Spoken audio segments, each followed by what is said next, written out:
Hi guys. Animated emotes can be disabled in chat. Okay. Hi guys, we are here. I'm so excited to be streaming today. I have my friend Kane. Very nervous that I'm going to fuck up sharing of the screens. Oh, here he is. Here he is. He's here. I thought you had walked away, Kane. Hang on a second. Let me just figure this out. As we know, I gotcha. It's gonna take me a minute because it's me, you guys, and that's how I am. Hang on. Oh my god, what am I doing differently? Pop out. There we go.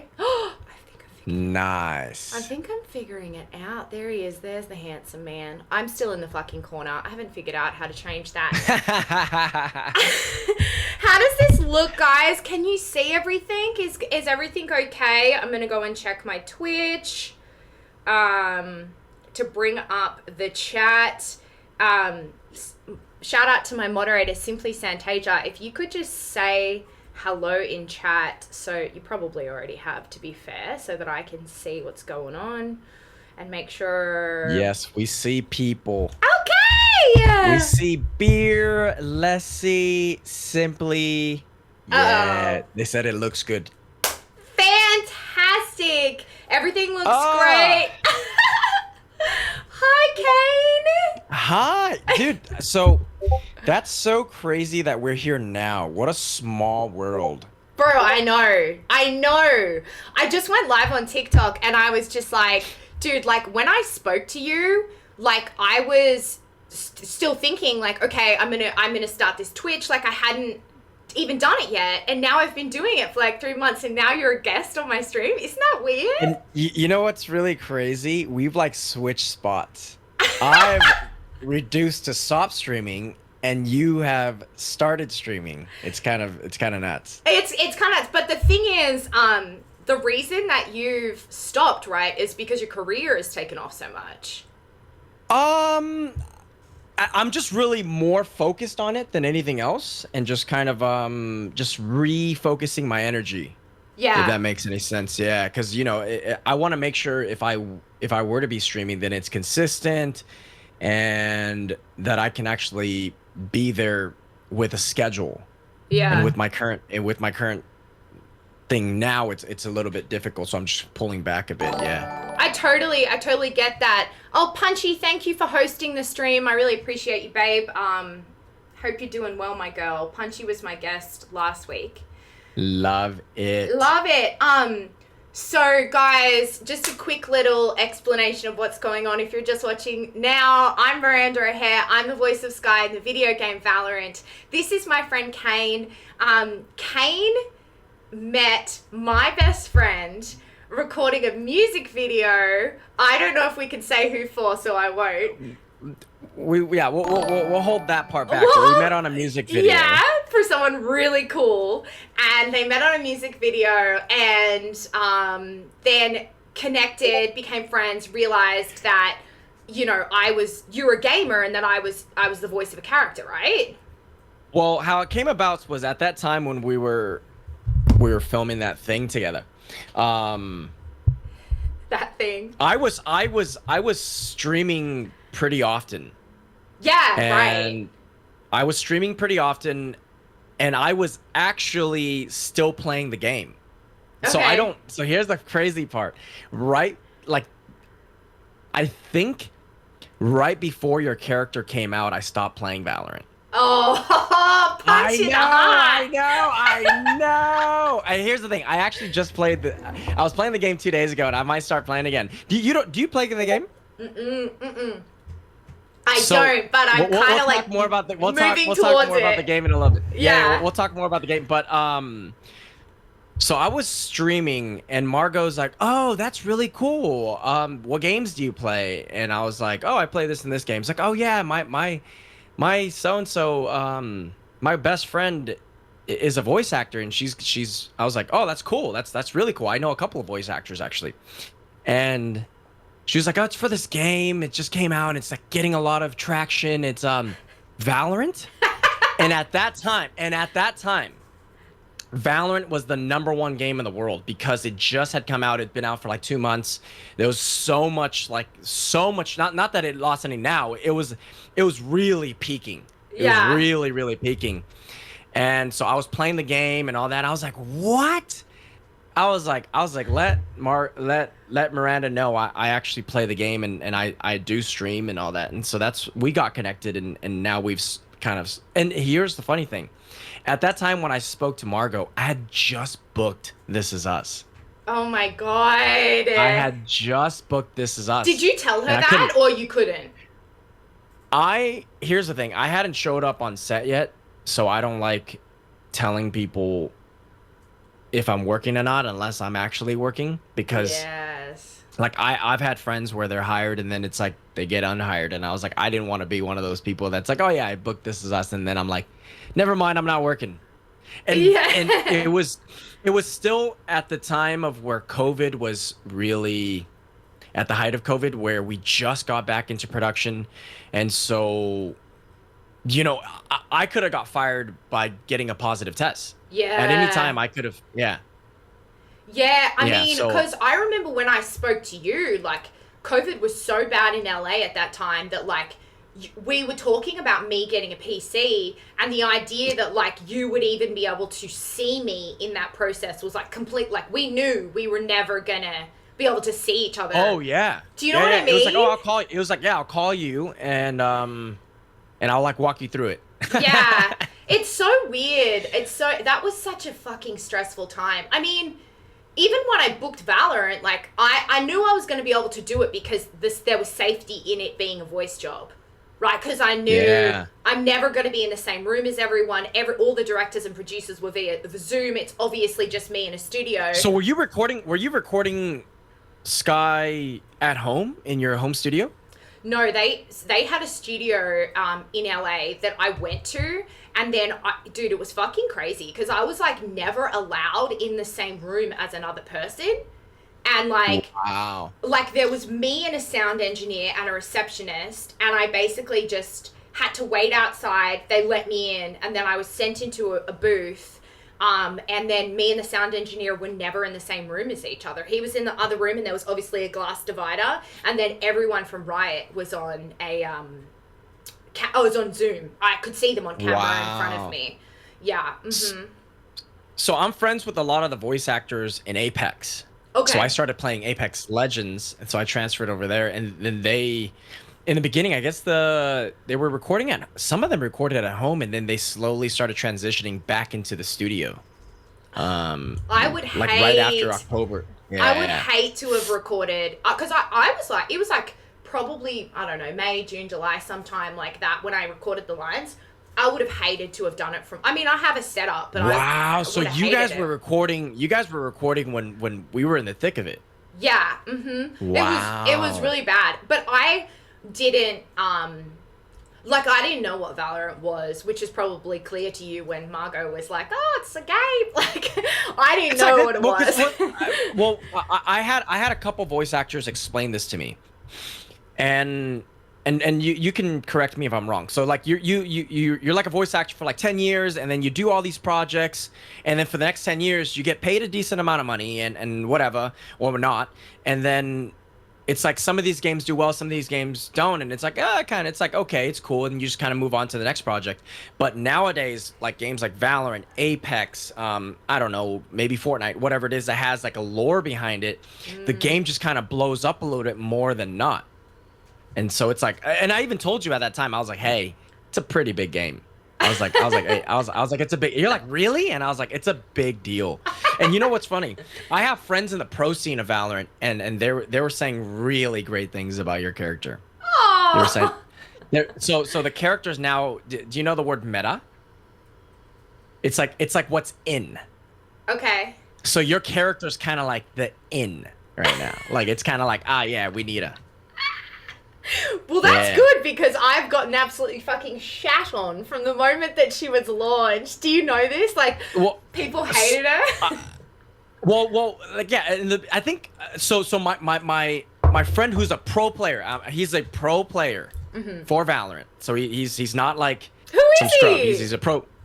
His name is Dummy, Dummy, Okay. and so he now plays for a Southeast Asia team. He was originally in a team in America, for one of the teammates, and so whatever. He's over there now playing in the Southeast Asia Valorant tournament scene, and he was saying in the beginning, because I asked him, I was like, hey, I'm doing an interview with the voice actor Sky, and they were like, he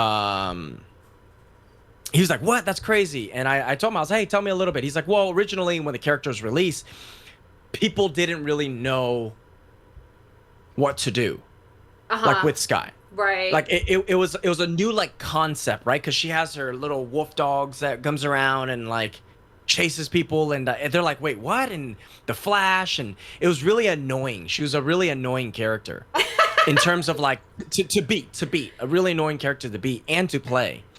And so once people got used to her, it's like, this is how, because she's very useful in the game is from what I understand. I mean, I heard that she was. I did hear she's very hard to play, and I've had people say to me like, "Oh, I couldn't play her. I don't have the skills to play Sky or whatever." So, or maybe they just mean to be good at her, you know? So, yeah, I don't know, but I know she's getting more popular. That was kind of told to me by Riot, but I also know through esports that she's been getting picked more, right? Well, she's getting picked. Well, so here's the thing. I was watching some of my mates play, right? And they're in the lower tier of like silver, bronze, gold, or whatever, and they don't play her. But I was watching a lot of the higher tier people in Immortals, and I would see that she's picked kind of quite often. At least one of the two teams would pick her, which, there's how many there? There's 20 agents or 18, however many. I think there's whatever 15. It is. I don't know. I think there's only but 15. Still, like being picked in one of that to be used in either team is you're getting a 1 in 15 chance or 1 in 20 chance to get picked, which is kind of great. And I noticed that she was getting picked a lot more. Yeah, I've had friends tell me that. I'm glad. I mean, I want her to be the thing, the shit, you know? She's my girl. She could be. I really feel like I was watching the gameplay, and I can see how the game, I mean, you don't play the game, I believe, but in the next coming months, I feel like she's going to become more popular, and because the pros are using her, and that just trickles down. And you have to remember, the pro scene's only like 0.0001% of the actual population, like, so what happens is everybody watches them, and it trickles down because they're like, ooh, they're playing it, and then the next tier plays it, and all of a sudden the lower tier characters are going to be like, oh yeah, she's actually overpowered, we need a player. I think once the lower tier players, and that's like 70% of the player bases is all the gold and below. Right. And I feel like once those guys get a hold of her and they're like, oh, this is how you play her and this is how I capitalize, I feel like she's gonna get a lot of attention, which is good for you. Do you feel like this, like, gaming is like is this your passion? Like, is this I know obviously you're an actor and that's like the first and foremost thing. But is this just the thing you love to do? Like your hobby, best hobby? Or how do you describe it? I am a natural nerd. And so I'm excessive. So when it comes to gaming, like specifically like Valorant, or even like, Overwatch, right? You've heard of Overwatch. Yeah. When I play a game, I play anywhere from 8 to 16 hours a day. Holy shit. Wow. And the thing is, you know how have you like seen the game at all, Valorant? Like, the training range? No, I don't. Well, there's like a training range, right? And I would sit there for 3 hours just working on my aim by myself, playing music, lo-fi, and I'd just shoot things that aren't moving. Wow. And I could do that for 3 hours. So that's why I have to pull back, is because when I like something, I like it a lot. And let's say, for example, if you challenged me today, you're like, Kane, I want in 3 months, please, I want to invite you back, and like I want you to be like a really good Sky player. And I'll be like, yeah, I have time, I'll take on that challenge. I would literally get really good at the character in the next 3 months, and that's all I would do is just practice her. Okay. So I love gaming. But that's why I have to pull back because you know, as a voice actor and an actor, it's tough. You know, it's you got auditions. I got to spend 6 hours just breaking down a script and memorizing, and then shooting it the next day. It's I have to make sure that I'm giving my focus on acting and everything. Somebody's like, "Hey, I'm checking what camera." Oh, I'm using the A7S III. Is what somebody asked. What camera was I using? Am I using?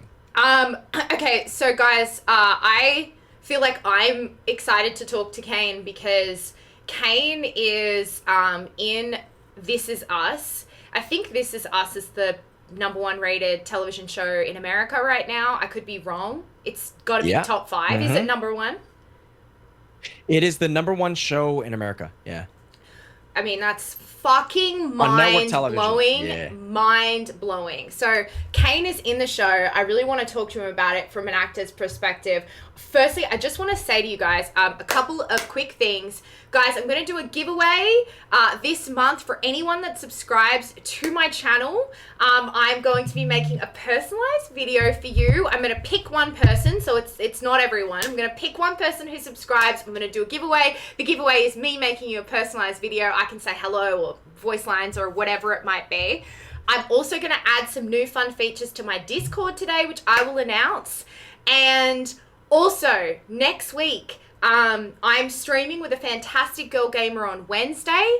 And on Thursday, I'm going to stream with Zachy from Valorant Hub. He is going to main Skye, and he is going to explain everything to me.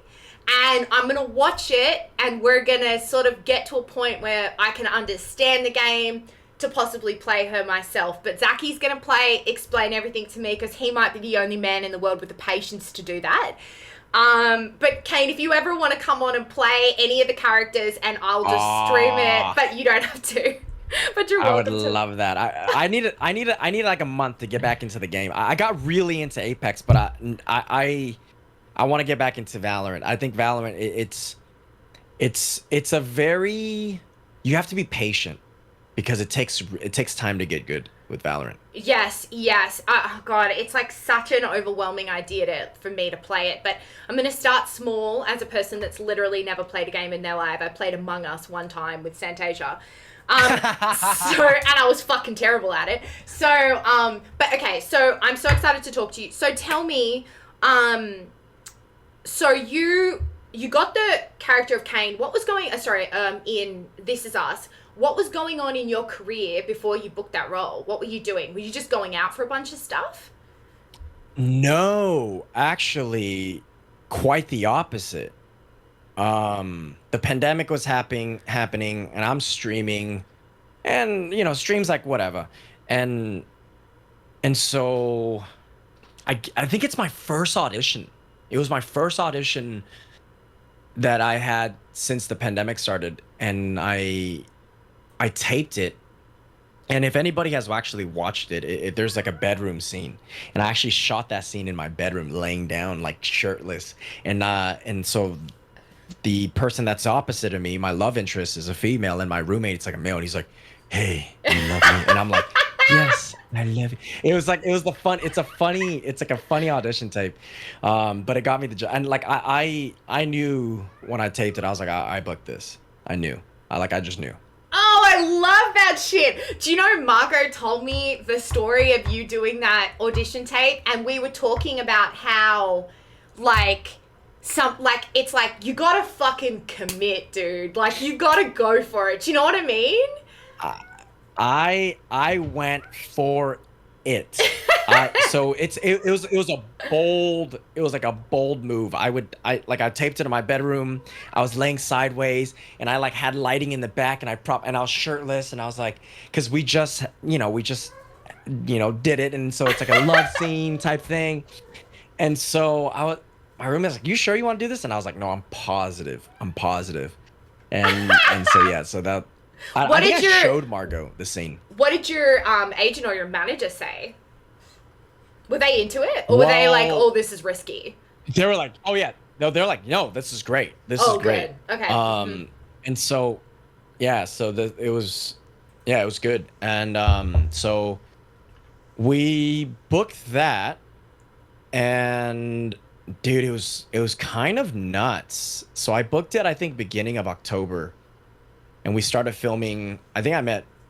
No, I booked it end of September, beginning of October, and I didn't start filming until mid October. And I think I met Margot 2 weeks before that, Uh-huh. September, October, Mm-hmm.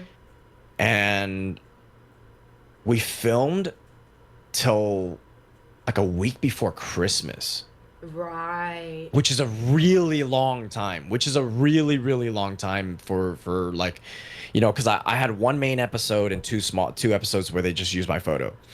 And that one episode dragged out to be 10 weeks. It was really insane. It rarely happens in television that you film that long. But because of COVID, we it just took us a very long time. Oh, okay, okay. And is your character still in it, or what's happening with your character? Is it done, or? Well, so I so we don't know. I mean, it's a possibility for me to be brought back, but just for anybody that hasn't seen the show, I play Sterling K. Brown's mother's love interest.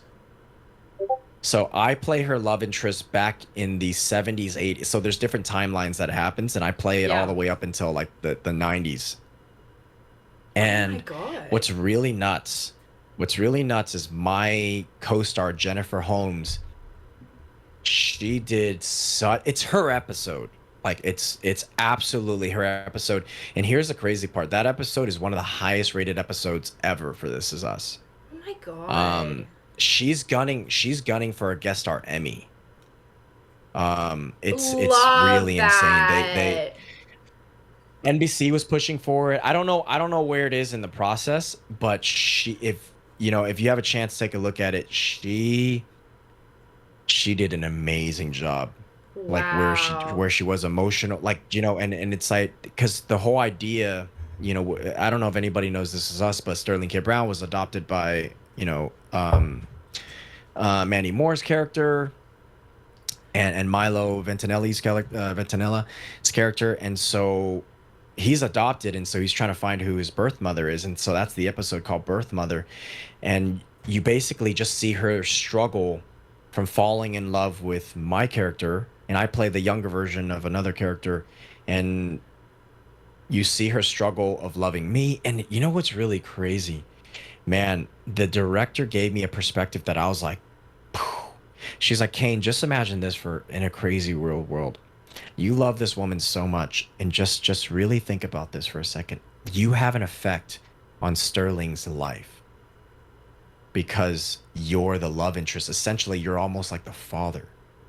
That and I was like, what? It was really crazy. Yeah, I had a great time filming that episode. Wow. And what kind of prep did you put into it, into figuring out who the character was? Did you feel like you knew who it was kind of intuitively? Yeah, honestly, I had an accent playing the character. Mm-hmm. So the biggest challenge was really getting down the Vietnamese accent from the 1970s. Oh, damn, dude. And then not only did I have an accent, the first time you meet my character, I speak very little English. Oh, wow. And then as the episode progresses, I speak better English because Because of the she's teaching timeline. me. Mm-hmm. Well, because she's Mm-hmm. teaching me. Oh. Are you And also I have Vietnamese? to Is that also your so heritage? also so I'm what's considered like a really off Chinese. Like I'm like a really southern Cantonese. Okay, okay, yeah. So it's called Tiu Chow, which, but I would say it just depends on who you talk to. I would say I'm Vietnamese. I've grown up with Vietnamese people, and oh, my buddy James the Tang's in chat. Hi, um, James. Thanks for coming. oh my God, he's James is also a really good actor, a legend. He's also a streamer himself. You guys should definitely Oh, connect. I'm gonna write his name down. Yeah, he's a James, I'm legend. writing your name down. Sorry, yeah, go on, babe. So through progressing through the episode, my main focus, I wasn't really worried. I knew the character so well that I wasn't really worried about the scenes. I was just worried about the accent not slipping, and that was like a big focus for me. I wanted to really stage because, I mean, it's such a big stage, right? This Is Us, NBC #1 show, Yeah. so I really Oh, wanted to make sure that you're trying to I didn't send screw it. it up. That yeah, that nobody was like, ah, yeah, he's a bit fake there. It didn't really sound authentic. I didn't want anybody to question any of that. Um, and Did so you that get a that was a coach? huge.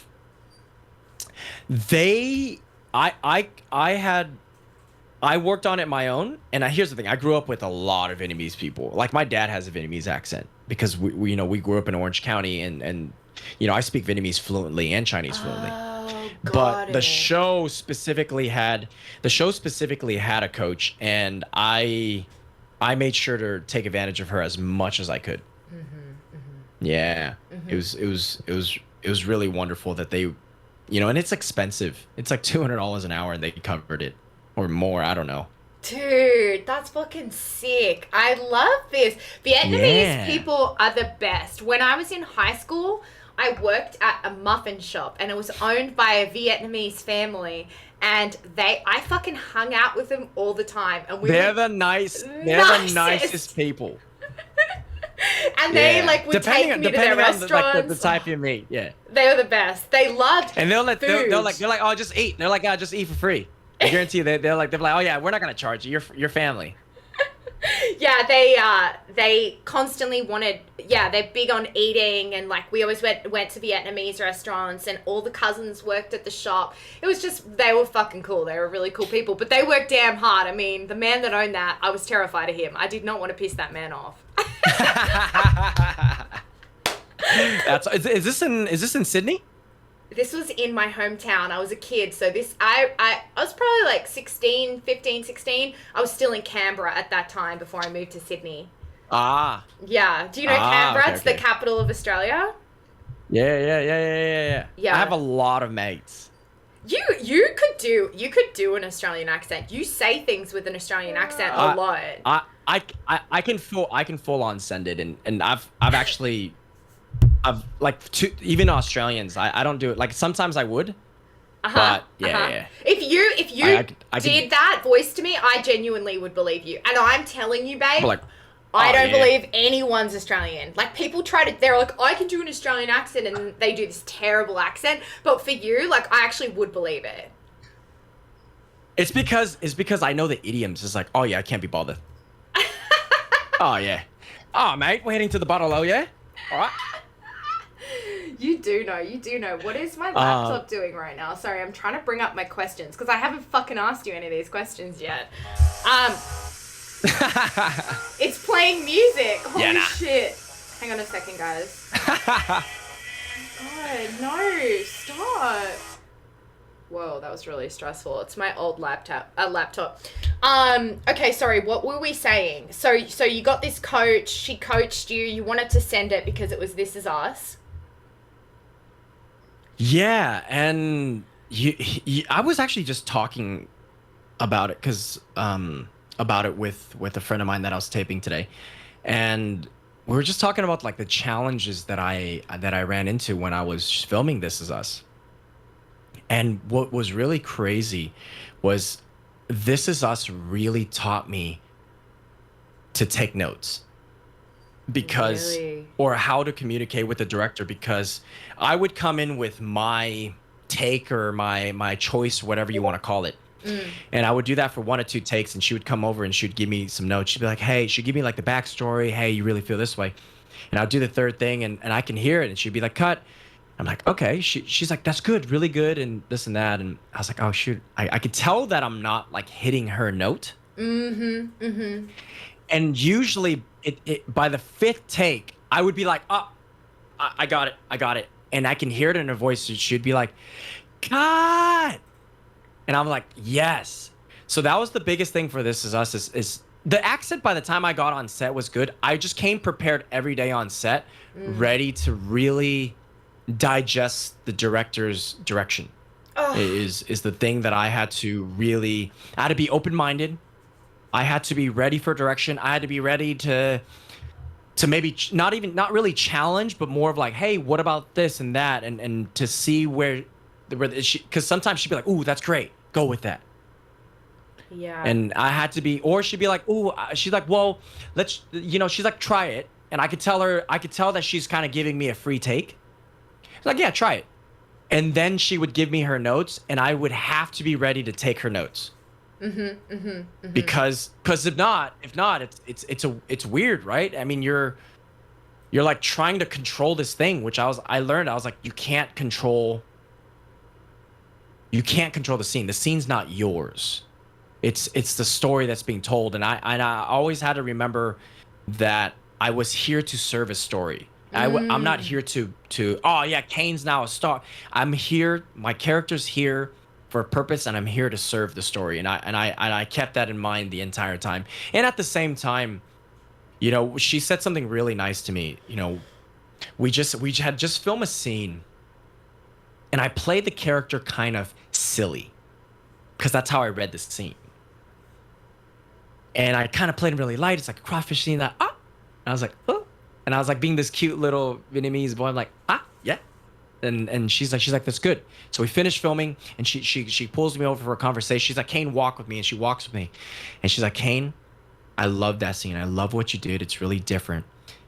From now on, moving forward, I want you to remember that you are a leading man. This character's a leading man.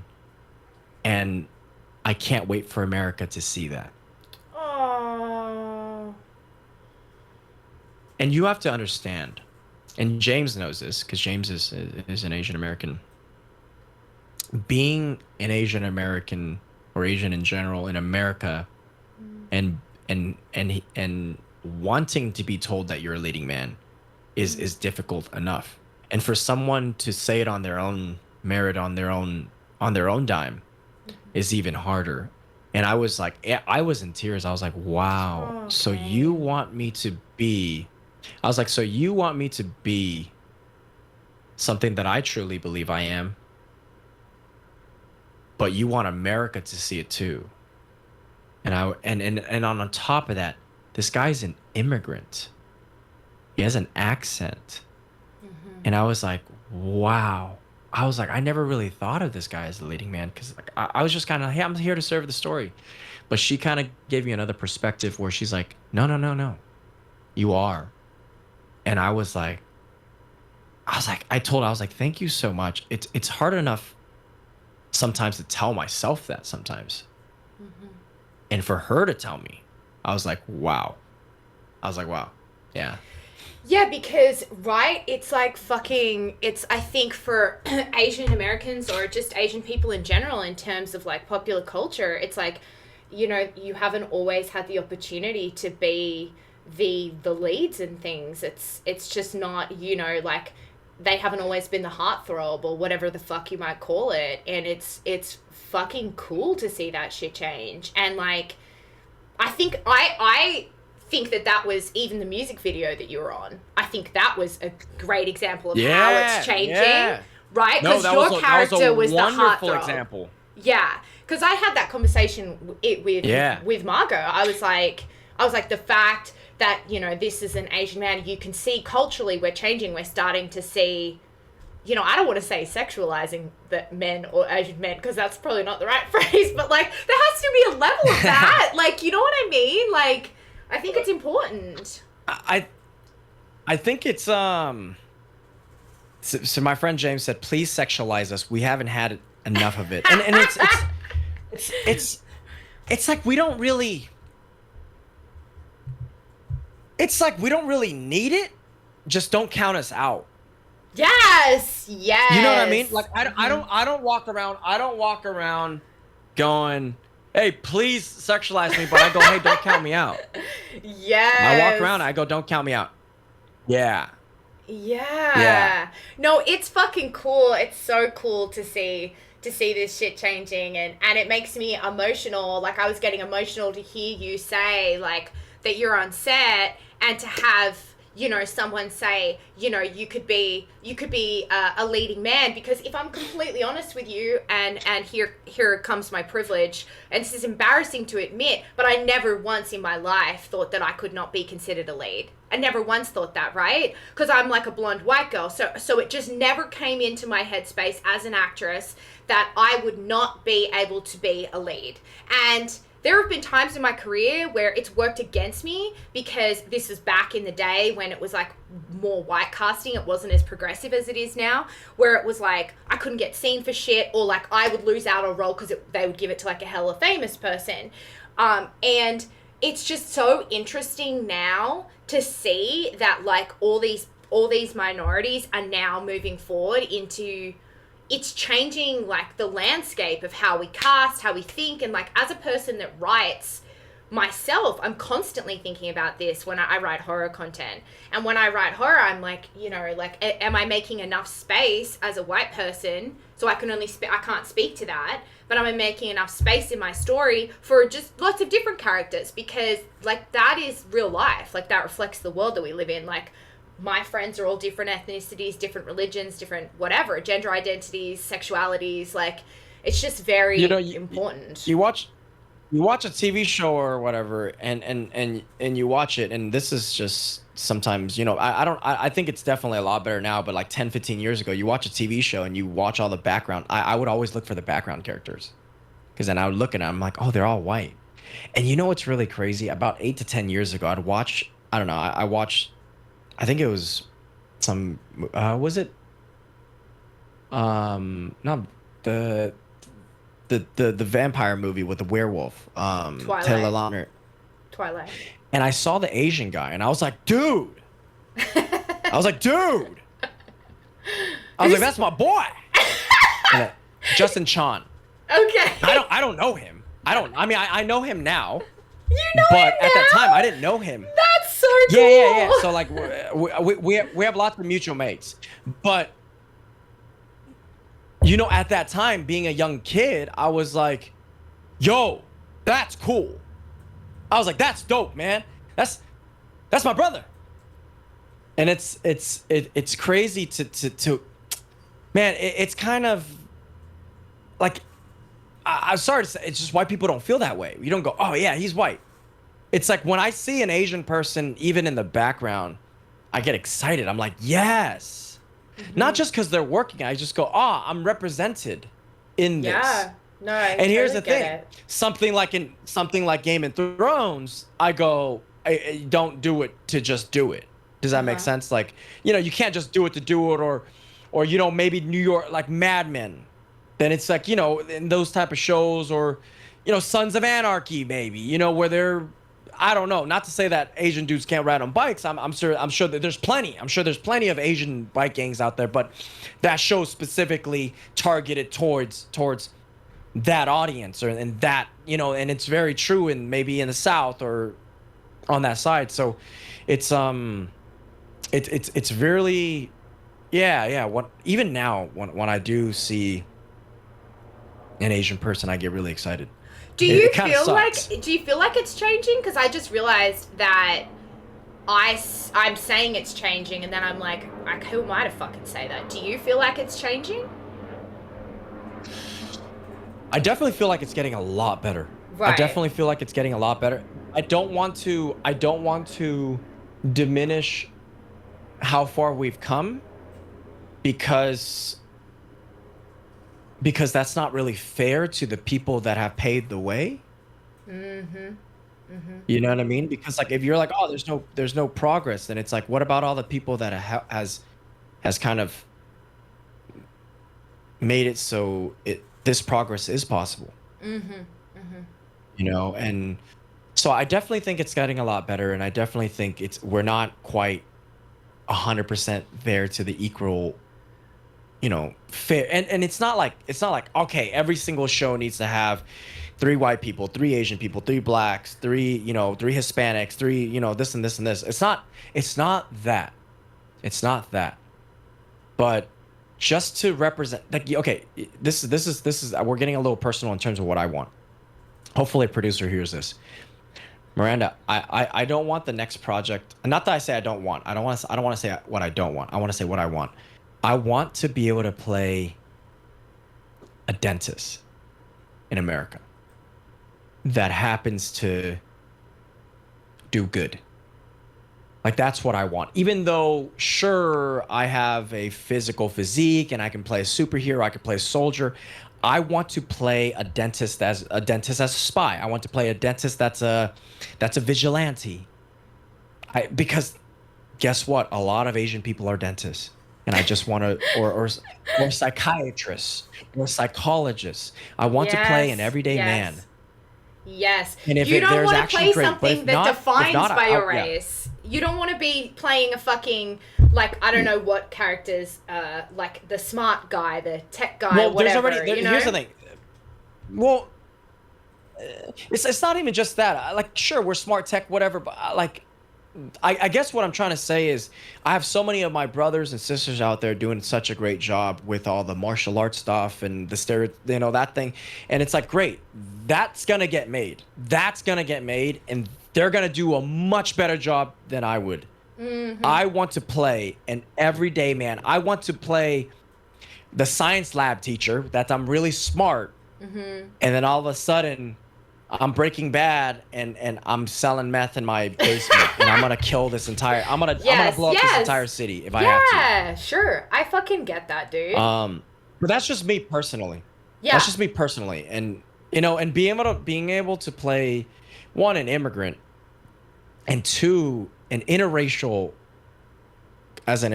couple on national television, on one of the biggest stages, like, that was really cool. That was really cool. That's fucking amazing. You know what? I'm just thinking as I'm saying that, as we're having this conversation, that they actually have done, and I've said this before, they've done this in Valorant as well, because they made, like, the hot bad boy Yuru, and Yuru is Asian. Have you seen that character? Oh, yeah. Yeah. And he's like the little hottie. Yeah, he's like the hottie bad boy. Yeah, he's like, a little legend. Somebody asked here, do you think Crazy Rich Asians was a good move towards what you want for Asians to be viewed as? I don't know if it's a good move for Asians to be viewed as, but I do think it's a great move because the movie did so well, and it has sparked opportunities for other people, because now, just as sad as it is, and you and I both know this, Miranda, it's where the money is. Projects come and go, and they'll do well if there's money behind it. If there's no money behind it and it doesn't make money, it's not, it just won't go forward. Mm-hmm. And that project did really well. And it definitely, if you're an investor, you're a producer, and you go, wow, this, I don't know, I think $30 million film or $50 million film made, I don't know, 800 million or whatever, $500 million, you'd be like, oh, I want to make money. Mm-hmm, mm-hmm. Yeah, so and you're gonna keep putting money into that. And I have a lot of really half the people on that, not really half, but Chris Pang is Australian. He's a Melbourne boy. Yeah, and Desmond, no, not Desmond. Remy is a Sydney boy. So there's a lot of Australians in that movie. Really? Yeah. Wow. Yeah. I didn't. I've never seen it. I should see it. You should watch it. I think you'll enjoy it. I think you'll enjoy it. Everyone says it's really good. What was I going to say to you? That's this idea about, these corporations or networks or whatever seeing the success of Crazy Rich Asians and then going, okay, I'm going to invest in that. That's exactly how I fucking feel about all these organizations, like during Pride, during BLM, like virtue signaling that they're not racist. And I'm like, y'all don't give a shit. You're just like trying to not piss people off. Like, and it's still good. I'm still glad that they're speaking up about it. But at the same time, it's kind of like, it feels very like fake. You'll just like be a bit I was going to say that. You just want it to be a bit more genuine. Yeah. I don't know how they go about it necessarily, and I'm really glad they're doing it. Like, I was watching this gay creator talk about you know, the pride section at Target, and he was saying how people keep shitting on it and saying like, oh, it's so embarrassing because the pride section at Target is like just these very tacky rainbow clothes, and how gay people would never wear them because they probably have too much style to wear these clothes. But then this gay guy on TikTok was talking about it, and he's an older guy, and he was like, yo, like, if I grew up in fucking, he's like, I grew up, you know, small town in America, hiding the fact that I was gay for a majority of my life. If I had gone to Target and seen a pride section and felt a sense of like representation, like that would have changed my whole life. That would have helped me. So it's kind of like, it's great that they are getting representation. At the same time, it feels inauthentic. I don't know what the solution is. You know what I mean? You just want these things to come from a genuine place, but maybe an older generation, maybe we just have to let them go. We just have to say like, we don't know if we're going to change you. We're just going to stick with the younger generation and hope to change them, you know? I think change takes a long time. I think that's the main thing, is change takes so long. And Miranda, really think back. Really think back and wind your brain back 10 years. Let's do it 12 years. To be openly gay in 2008, 2009 was still like a, yeah, I don't know if I could do that. You know what I mean? Yeah. And you know what's really sad? It's still hard for people nowadays. I know. It's getting better.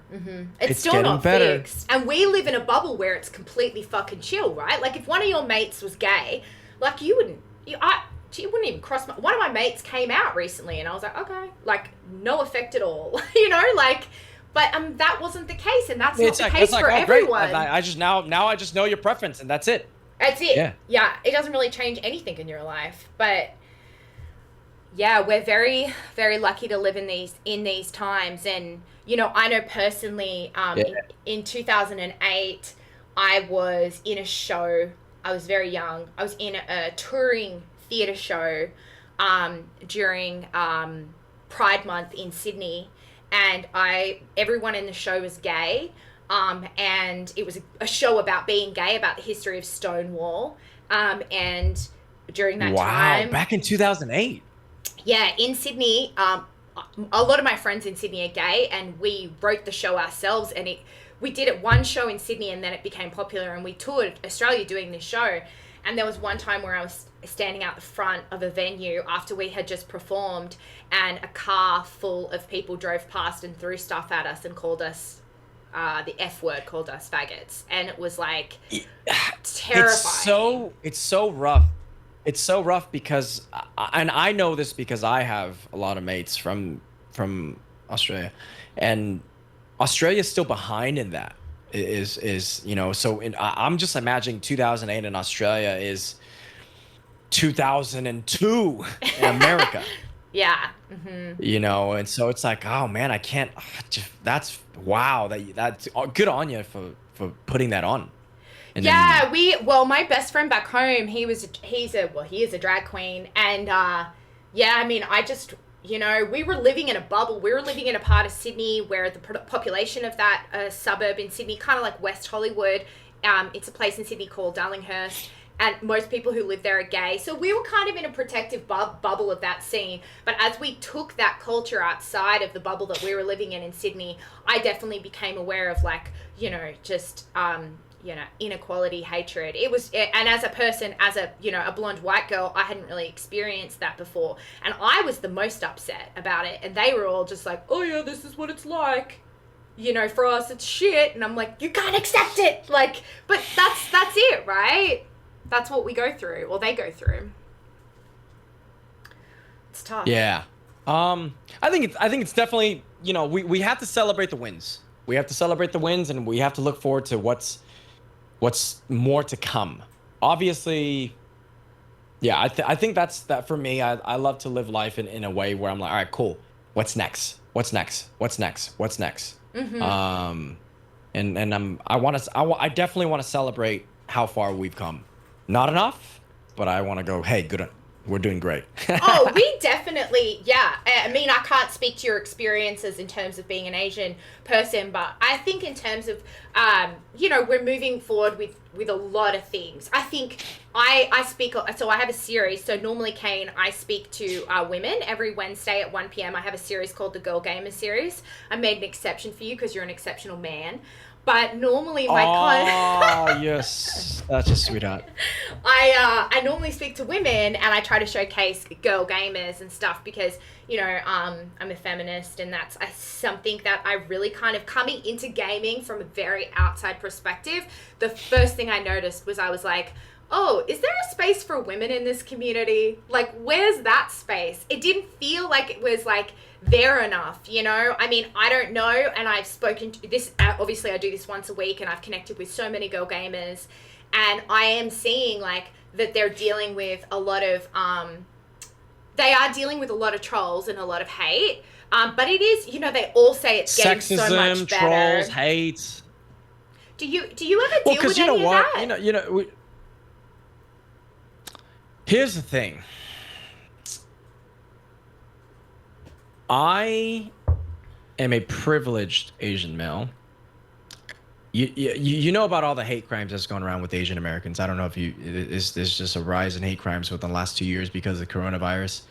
And I know, and it really hurts me. And I say this as genuine as possible. It really hurts me because I'm never looked the wrong way when I walk around in the gym, supermarket, down the street, getting to my car. I don't care what neighborhood I am. I just don't get looked the wrong way because I can defend myself. And I have that look in my eye where I'm like, all right, are we scrapping? Like, yeah. I'm always like, I always have that look. So I'm very privileged in that way where You've always got that look. And yeah, well, I just have that look where I'm like, if you fuck with me, I'm going to kill you.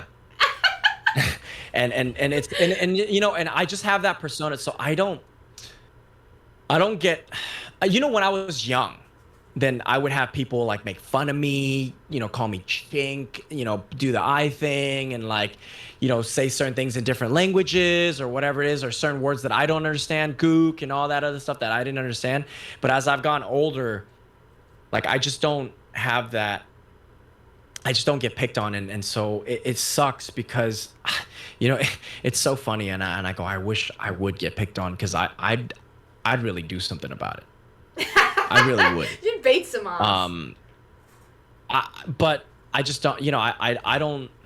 I see it and it hurts me to the core. Sometimes it just really hurts me to the core because I'm like, they could be picking me mom, and picking on me dad, and so it's like, But yeah, to answer your question, I don't personally experience it. I don't, and it's like, oh, Kane, that's great, and I'm like, yeah, but no, I want to get picked on, please. It's kind of like that. I'm kind of at a point in my life where I'm like, I want to get picked on. Yeah. Have you ever experienced just as not as an Asian man, just as a person, have you ever had people troll you while you play? Like, or when you're on stream, can you repeat that? Like, when you're on stream, have you ever had people come in and say shit? They'll come on stream. Yeah, they'll come in, but it's like those keyboard warriors, they'll come in and they troll, and then I drop my voice real quick. I go, what the fuck did you just say to me? I was like, put down your Twitter, your Instagram. Let me see your face. And then like it's like the serious face where I'm like, no, come on. You want to talk shit? Let's go. Come on, like show yourself. And then they're like, oh shit, he really is like, because sometimes, like I'm just that type of person where I'll stand up for myself. Like I really stand up for myself, and I'll stand up for other people, but I'll be like, they'll come in and like, hey, haha, little chinky boy. And I'm like, wait, say that again? No, say that again. And blah, blah, blah. No, don't ban him. And they actually will stop talking. Dude. They'll stop talking. That's fucking epic. I freak out. I get too scared. I'm like, stop being mean.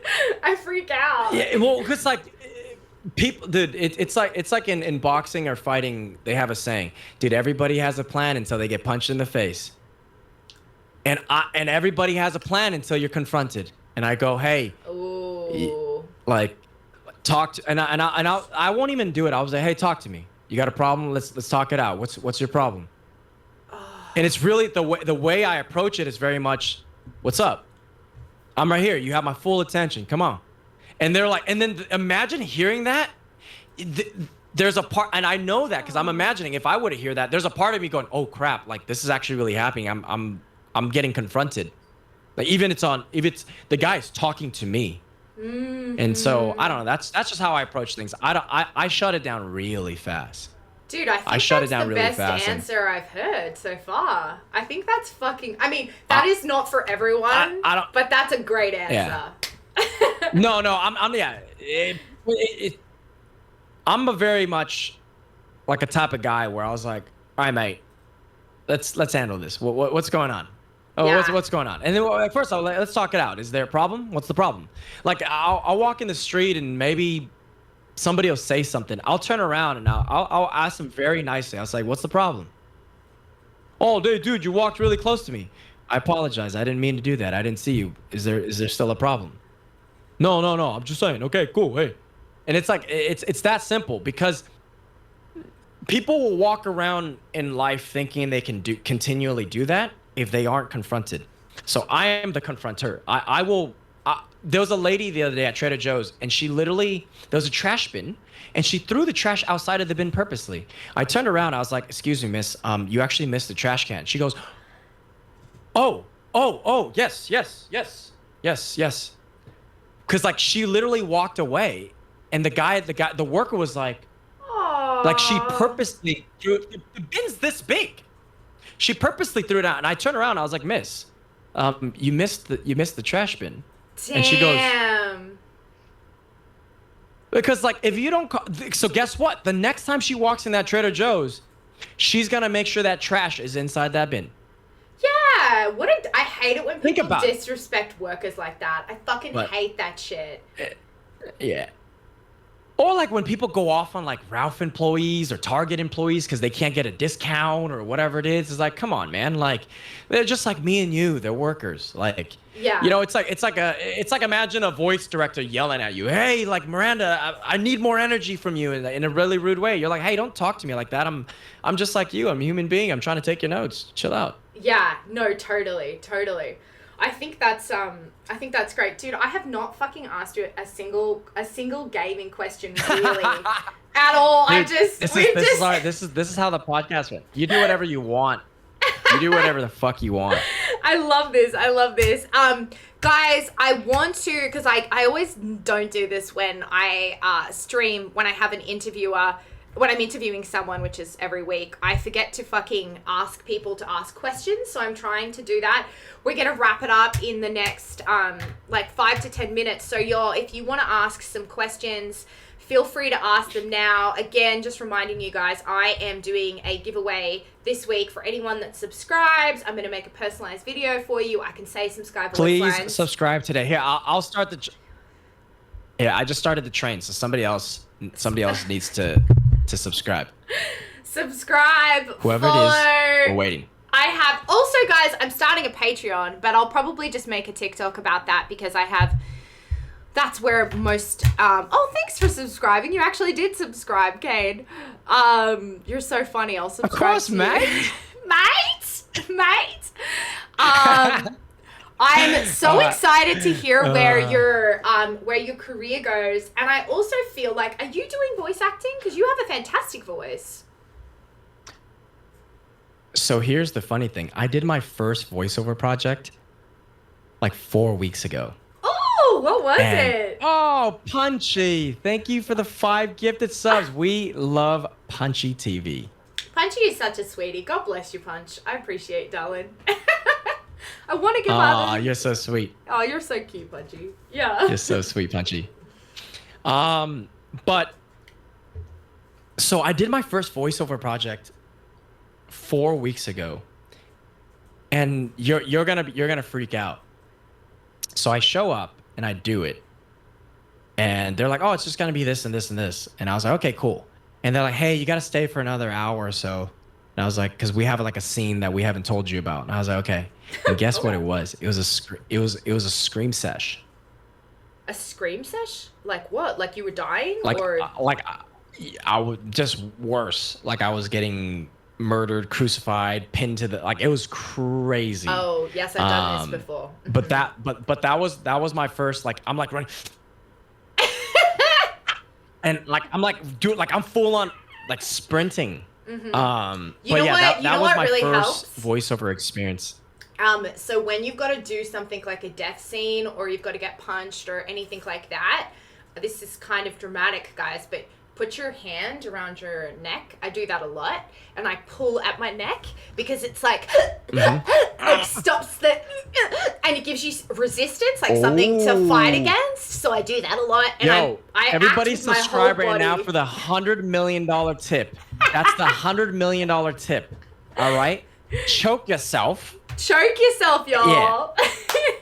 Hype train incoming. Yes, level 3 hype train. We love it. This is Love fun. it. You guys are so cute. I love this. Yeah, choke yourself. Like I do crazy shit, dude. I like hit my own arms. I restrain myself. When I voice act, if you saw me voicing Sky, I'm doing it with my whole body. That is one thing I wish someone told me when I started voice acting. Whole body. Hot dog, thank you for the gifted sub. Punchy for the 100 bits. This is amazing. No, is it Queen Mads? Thank you for gifting Punchy a sub. Everybody's just passing things around. We love it. Oh, y'all We are love so it here. sweet. Heck yeah. Yay! This is great. Okay. Yes, I wish someone had told me to voice act with my whole body. That was something that like people don't talk about. I'm like, you're gonna get in that voice booth and you're gonna look like not you, but people in general, you're gonna look like a fucking idiot because you're gonna be just Yeah. like doing crazy shit, you know? I wish they let, because I didn't get to record that scene. I wish I could have recorded that scene. I went full on, mate. I went full on. I was like, my whole body was moving. I was like, I really went it. Dude, I was like going at it. But yeah, so I want to get into voiceover more. So here's the thing, Miranda, between you and I, and hopefully this doesn't get leaked out too much, but whatever. So I actually just switched representatives. I actually just switched managers, and we can talk about it off stream with what's going on. But I just got signed with a really good manager in LA. Do you know Bob Morley? He's on Australian Legend. He was on the 100. I don't know if he was on Neighbours, but he's a working Australian legend. He was able to really help me out, and so I got with a really good new manager. So we'll see. Fingers crossed. Hopefully Okay. they'll have all the things in line. Oh yeah. I mean, you're gonna blow up, dude. I mean, this is us. It's just Oh, like this is sweet. no, you will. I like know that's true. Like all it's just gonna get you in so many fucking rooms. They just go, oh, I just did. He was just recurring on This Is Us, and they go, oh yeah, bring him in. Yeah, we'll see him. I seriously. Oh, I'm so, telling and then you. hopefully they're like, oh yeah, he's Sterling K. Brown's mother's love interest, and it's like Yeah, no, 100% that's how it works. I think that that's just such a great, once you get that footage and you've got that footage on your reel, I mean, it's just game over. Like, it's just going to be the thing that gets you in the room for, honestly, 2 years at least. It can get you in the room, you know? I think, and then obviously you've just got to. I'm hoping so. It's gonna happen. It was meant to be. You were meant to get it. Guys, thank you so much for all the sweet stuff you guys are doing, the hype train, and just all of the love in the chat. You guys are really, I know. really sweet. I love. Oh yes. So now What's going on? I can use your emotes. Oh yeah. Boom. Yeah. Aw, thank you, Punchy. We appreciate that. Yes, Punchy is an international treasure. Thanks, Kane, for the emotes. Yeah, I want to say something to you as well. Okay, did you sign? So you signed with a new manager. Have you signed with a new agency or just a new manager at this point? And they're going to get you in a new agency. So there, between you and I and this chat, This so they had fence post. big aspirations. They had big aspirations for me. They're thinking big agencies. So Yeah. we'll see how it goes. Right now, we're just trying to get the ball rolling. that's why I recently took new photos and all that. Like that's more like they wanted more editorial photos. So I'm just being patient as I can. Yeah. I actually left my voice agency. This is crazy. I don't even have a voice agent right now. What? I left them. Yeah. What? My manager, it's a whole thing. But basically, We'll talk about it. We'll talk about it. We'll talk about it. Yeah. I re-recorded everything, all of my reels and stuff, because I got signed to a voice agency without even having a voiceover reel. I just went in and did voices for them. They signed me. Wow. So I was like, oh shit. Wow. So wait, how long have you been doing voiceover? Like 18 months. Like probably now it's probably been like 2 years. Yeah. Valorant was the second job I Wow. ever... So like a little bit. Wow. Yeah. I haven't been doing it very long, but I did it a little bit in Australia. I did like some radio commercials. I did an animation series. Got it. So you do have like microphone experience. Yeah. No, I'd done a bunch of... being in a booth wasn't scary to me, being in a studio, but I initially got signed not because I can do an American accent, but because I do Australian and British and like Irish and Russian and stuff like that. So that's why I initially got signed. So yeah, I didn't even have a reel. So my manager was like, we got to put a reel together. We got to go higher up the food chain. And so I'm in the same boat as you, where he just... good. I had a conversation with him the other day, and I was like, it needs to go faster. Like, I'm sick of waiting. And he was like, you need to wait. Like, this is how it is. Like, I have to do this in a certain kind of way. And, you know, but it's so hard for us to just be like, okay, mister, you have my career in your hands. I would love to talk to you more about this. I would love for us to at least continue this conversation off stream about the manager and the situation. Yeah. I think it'll I'll be stop fun. talking. Yeah. Hunchy, thank you for gifting a tier sub to Leslie K Bear. Hot Dog said, I've got a small little question. How do you feel the gaming industry can further its path of inclusivity or even ramp it up even more, but also remain genuine in the process? What is your thoughts on that, Kane? I believe it starts with the people in the room. You can't just go, all right, what are we doing today, Joe? All right, we need a female character. All right, she could be white. Well, we need an Asian character. Let's call him Yoko. And then we need a black guy, so let's call him Jerome. You need people in the room that are making the decisions to be diverse for you to have a diverse cast fairly. I really feel that way. And I think it starts with the highest up there to come down to the little, because you and I both know, you know, being working actors, we're the little fish. We're at the bottom of the chain in terms of like, you know, everything. You know, there's the casting directors, and then you got to get past the actors to the actors, and then before that there's the producers, and then there's the directors, and then there's the executive producers, and then there's the client. Like, there's so many different things. So I really think it starts with the highest chain up coming down. Yeah. So by that, do you mean like the people in the room, like, you know, the like having, you know, people of color, women, like, is that what you mean? Yeah. Mm-hmm. I really think there needs to be at least a 30 to 40 to 50% women in the room, in terms of like the board meetings and the producing part of like, hey, like, because think about it, if you're trying to write a story for a woman, like, you gotta have the female perspective. Is this good? Is this bad? You can't just ask the boys like, hey, is this enough cleavage, or this isn't, or is this, like, you know, it's just the guys will have an answer that guys want. It's like this.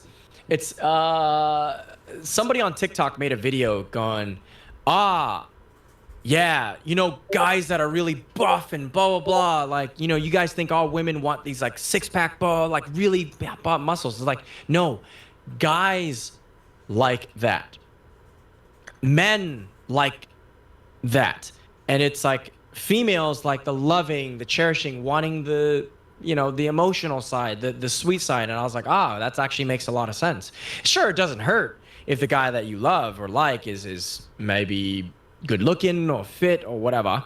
But yeah, James says it's best. Male gaze versus female gaze. It's just two different type of perspective. And it's like, Yeah, you can't absolutely. you can't have an Asian perspective without having an Asian person making the decision. 100%. No, 100%. I mean, You know what I mean? Like, I think if from the gaming industry's perspective, and I know that I'm employed by Riot, so it sounds like I'm just saying this, but like I really, really fucking think Riot does this well.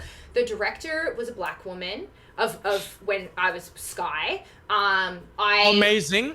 They had people of different sexualities, ethnicities. My friend Morgan, who's a game developer at Riot, she's Asian. She talks about this with me a lot, how she has so many women in her professional life at Riot. And I think also it comes down to the game devs understanding the culture that they're representing, what country, whatever it might be. And then when you're in the room and you're with a voice actor from that country, and if you're going to use Valorant as an example of that, I can only speak to my experience, but obviously every character is a different ethnicity and from a different country, different accent, etc. When I was in the room, I was allowed to, they would say to me, hey, is this how an Australian would say this? You can change it. Do you agree with this? Because they know I understand Australian culture. I am Australian. And I think that it trickles all the way down, and it kind of is what you just said. You need to, it starts in the game development, in the storytelling. It starts at the fucking top, and that's what we need in all industries, not just gaming, not just movies, not just Hollywood shit. It needs to be everywhere. And that's how I think it's just job work in general is to have that amount. I mean, here's the thing, not every single thing has to have that, but I mean, if you're trying to, I mean, we're in the business of entertainment. So we're trying to influence other people's thoughts, the way they perceive life, how they want to go. Because think about it, like when you have a game, right? You're sharing it with thousands to hundreds to millions of people, and so you affect the way those people think and feel publicly, especially for streamers. So, like, you have to be really thoughtful of that. Versus, like, okay, a flooring guy, a flooring company, and maybe not. I don't like whatever it is, and they're like, oh, hey, we make American flooring. It's like I think it's because we're such in a specific industry. Specifically gay. I'm sure a lot of industries, sure, we need women and men to be represented properly in different genders, ethnicities, fair employment. And you shouldn't employ for any workplace like an Asian actor just to quote unquote fill a quota. But it's like, hey, like if this person was genuinely more talented and it's better fit the role, sure, if that's the case, great, then do that. But there hasn't been enough proof that has been done. Yeah, and you're right. There just hasn't been enough proof. Because I think the difference between like Hollywood and gaming and like, those kind of things, entertainment, to put it under a broad spectrum, the difference is that influences culture. That plays out into the narrative of the world, and it is really important in we're general. Pop culture. We're pop culture. We're what's important. Yeah. That's how stories are made and told, and family, I have to go. I am going on a podcast today. I have an audition, and as I was telling Kane, I am deeply unprepared for it. So I do have to go and learn the lines. They specifically said, like, yeah. You bloody legend. I gotta get it together. They said you have to be off book for this, so I'm like, better be off book, you guys. Kane, you'll be alright. I have loved talking to you so much. Like, genuinely, I have really enjoyed this stream so much. You're so interesting. And I just really feel like such amazing things lie ahead for you. I'm so stoked to just see where your career goes. Yeah. Thank you so much. I really think I want to first thank you for inviting me on your stream. I know sometimes it's a sacred place because it's like your house. So you're inviting me inside your house, and that's a big deal. So I really want to thank you and everybody, and I want to thank everybody for gifting subs and donating Yeah, you and all guys that. are That was so amazing of them. sweet. That you guys are so sweet. So yeah, hopefully we'll talk soon. We'll chat off and on, and then Yeah. I can't wait to catch you next stream. Yes, definitely. Guys, Kane Lieu, he is a fantastic streamer. He's busy acting at the moment. Don't forget to go and watch him in This Is Us and follow him on social media. He makes fantastic content. I love you guys. Oh, sorry, Santasia. I think Zaki is streaming. If you want to raid Zaki, let me know, my love. Also, thank you so much to Simply Santasia, as always, for being my moderator. And shout out to Lessie Bear, because I think Lessie is with Santasia right now. That was my plan. Oh, you're the best, Santi. All right. I love you guys so much. Thank you so much. I'm gonna wrap it up. Bye, fam.